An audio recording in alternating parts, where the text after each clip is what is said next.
Hey you English student! Eu sou o Teacher Júlio hoje aqui para te ensinar 20 palavras malucas em inglês que têm a mesma grafia, mas pronúncias diferentes. Começando por tear e tear. Talvez você até já conhecia a palavra lágrima, tear, mas temos em inglês o verbo rasgar que se escreve da mesma forma, mas pronunciamos tear. Mais uma vez, lágrima, tear, rasgar, tear. Vamos ver um exemplo usando ambas as palavras na mesma frase. I see a tear on your face while I tear your letter. Eu vejo uma lágrima no seu rosto enquanto eu rasgo sua carta. I see a tear on your face while I tear your letter. A palavra tear só vai variar entre singular, lágrima, tear, ou plural, lágrimas, tears. Já o verbo rasgar, tear, é um verbo irregular em inglês e por isso às vezes você vai ver também ele na sua forma passado, que é tore. Por exemplo, eu rasguei minha camisa esta manhã. I tore my shirt this morning. E sua forma particípio, rasgado ou rasgada, é torn. Por exemplo, o livro tem uma página rasgada. The book has a torn page. Vamos para o próximo par de palavras e esse vai explodir sua mente. Olha só, temos minute e minute. Peraí, 1 minuto, professor. 1 minute, teacher. Eu vou te dar assim, 1 minuto, 1 minute, para você digerir esta minúscula informação. 1 minute to digest this minute information. 60 seconds is 1 minute. 60 segundos é 1 minuto, isso você já sabe. Deixa agora eu te ensinar então este adjetivo minute, que se escreve igual a minuto, mas significa minúsculo ou mínimo. Parece bem complicado, né? Mas não, calma aí, deixe-me explicar nos mínimos detalhes. Let me explain in minute details. O motivo que você não tinha aprendido a palavra minute ainda é porque tem alguns sinônimos em inglês que são mais comuns, na verdade. Para dizer minúsculo, ao invés de minute, tem a palavra tiny, com o mesmo significado e ela é bem mais comum. Então, por exemplo, uma formiga é um inseto minúsculo. An ant is a tiny insect. Ou, pode usar o minute.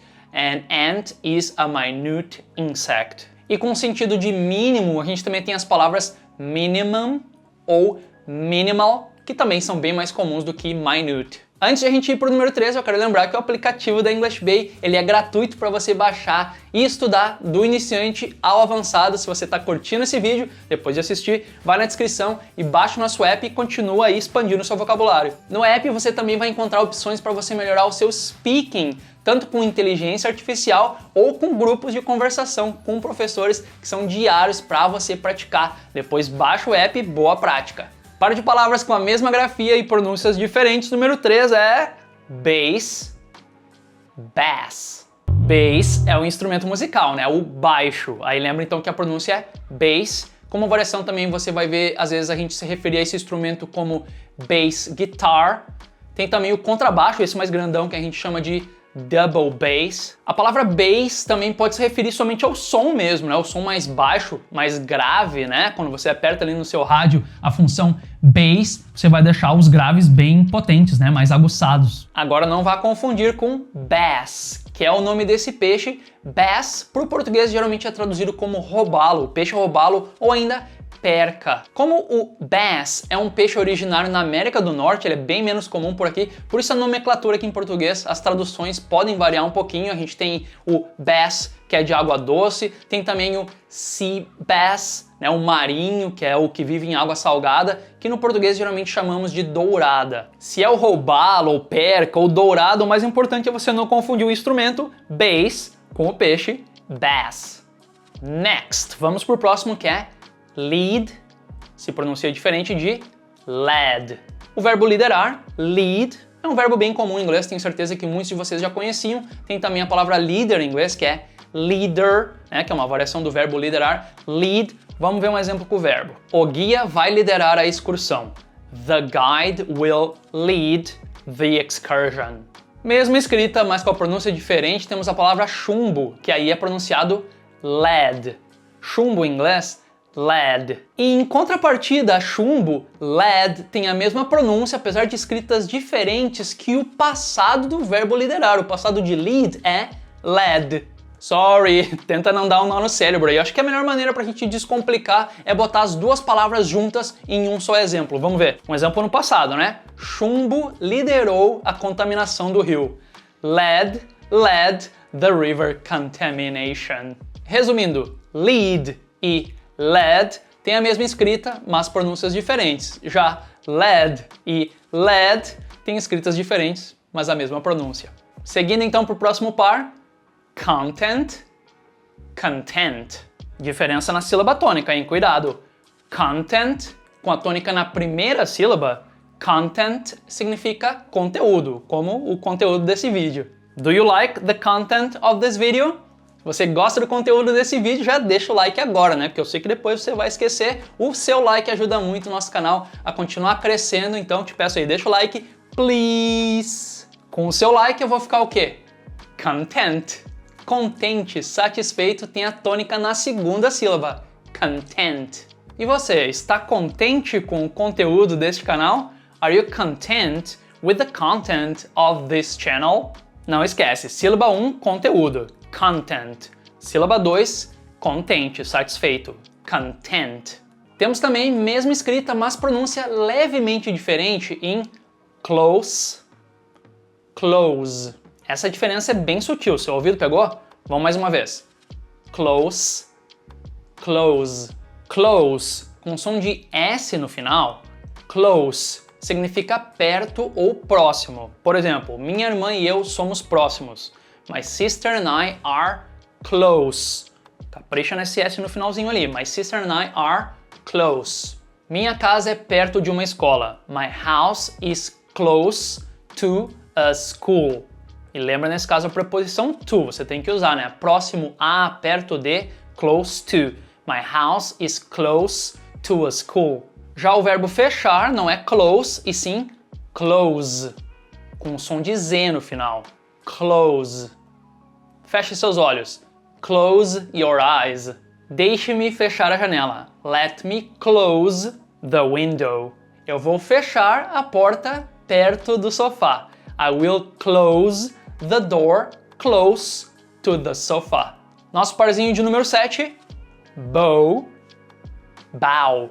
Essa primeira palavra, bow, além de ser essa arma, né, o arco com a qual a gente joga flechas, né, bow também pode significar laço. Principalmente esse tipo de laço que a gente põe em cima do presente, ou algumas pessoas também usam no cabelo. Lembra então que bow é tanto arco quanto laço. Mas ao pronunciarmos essa palavra, bow, aí é o cumprimento, essa reverência, né, que a gente faz. No Japão é muito comum, em outros países asiáticos, né, ou lutas marciais, antes da luta, eles se cumprimentam usando um bow. For example, os japoneses fazem reverência quando cumprimentam. The Japanese bow when they greet. Number 8. Live, live. Essas duas confundem bastante porque elas, na verdade, são duas variações da mesma palavra, né? Como verbo, o verbo viver ou morar, aí a pronúncia é live. Se você quer dizer, eu moro no Brasil, I live in Brazil. Onde você mora? Where do you live? Já os adjetivos vivo ou ao vivo pronunciamos live. Por exemplo, eles vendem lagostas vivas. They sell live lobsters. Eu prefiro restaurantes com música ao vivo. I prefer restaurants with live music. Às vezes a gente também confunde a pronúncia da palavra vidas em inglês. Esse substantivo no plural, no singular, né? Vida é life. No plural, vidas, lives. Um gato tem 9 vidas. A cat has 9 lives. Cuidado daí para não confundir com a pronúncia do verbo viver quando conjugado na terceira pessoa, para he, she, it, que daí vai se escrever igual a vidas, mas a gente vai pronunciar lives, quando você quer dizer ela mora em Londres. She lives in London. Mas aí como é que fica? Ele vive muitas vidas. He lives many lives. Não se complica, hein? Number 9. Wind, wind. A palavra vento, wind, eu sei que vocês já estão pronunciando certinho, é uma palavra muito comum. Wind tem também como variação ventoso, com vento, o adjetivo windy. Mas existe também esse verbo, né? Wind, dar corda em um brinquedo, por exemplo, wind a toy, ou em um relógio, wind a clock, que é o que a gente tinha que fazer antigamente, né? Claro que é um verbo muito nichado, você vai ver muito pouco o verbo to wind. Ele até pode ser usado um pouquinho mais amplamente para dizer somente girar, tipo girar a maçaneta, mas é muito incomum hoje em dia, esse verbo tá perdendo um pouco o uso. O enrolar também, tipo enrolar o cachecol. Um caso que até a gente usa hoje em dia é no sentido de serpentear, que de novo, né, é um verbo muito específico, ou seja, pouco usado, né? Quando, sei lá, uma estrada, um rio faz muitas curvas, você pode dizer The river winds through the valley. O rio serpenteia através do vale. Beleza, teacher, mas então esse verbo wind eu não preciso aprender? Na verdade precisa sim, porque tem dois phrasal verbs que são bastante usados em inglês. Wind up, wind down. O phrasal verb wind up é o mesmo que finish. Acabar, encerrar. Vamos acabar a reunião. Let's wind up the meeting. Vamos ver um exemplo no passado. O passado de wind é wound. Eu acabei me tornando professor. I wound up becoming a teacher. E wind down é o mesmo que relax, relaxar ou rest, descansar, especialmente depois de ter feito algo estressante ou cansativo. Eu gosto de relaxar lendo um bom livro antes de ir para a cama. I like to wind down reading a good book before bed. E para fechar no número 10 a gente tem dove, dove. Dove é esta pombinha branca, né, que é o nosso símbolo da paz, é um tipo de pombo, né, pombo em inglês pigeon, mas essa branquinha aqui é a dove. Tem a marca, né, de sabonete hidratante, não sei se você já percebeu, mas no logo tem uma pombinha ali. A pronúncia original do nome dessa marca em inglês é Dove. Já ao pronunciar dove, e aqui eu vou ter que abrir um parênteses para explicar que é o passado do verbo mergulhar. O passado do verbo dive, originalmente, na verdade, é um verbo regular e no passado seria dived, que é a forma certa do passado do verbo, mas como através dos anos mais e mais pessoas começaram a usar essa forma irregular, em vez de dizer dived, passaram a dizer dove, hoje em dia essa forma também é aceita, né? Eu ainda prefiro que você use a forma original, dived, mas muita gente usa dove, então também é considerado correto hoje em dia. Então, para os exemplos agora, vamos ver essa forma alternativa, né, do passado do dive, dove. Eu mergulhei no lago. I dove into the lake. Uma pomba branca mergulhou no céu. A dove dove into the sky.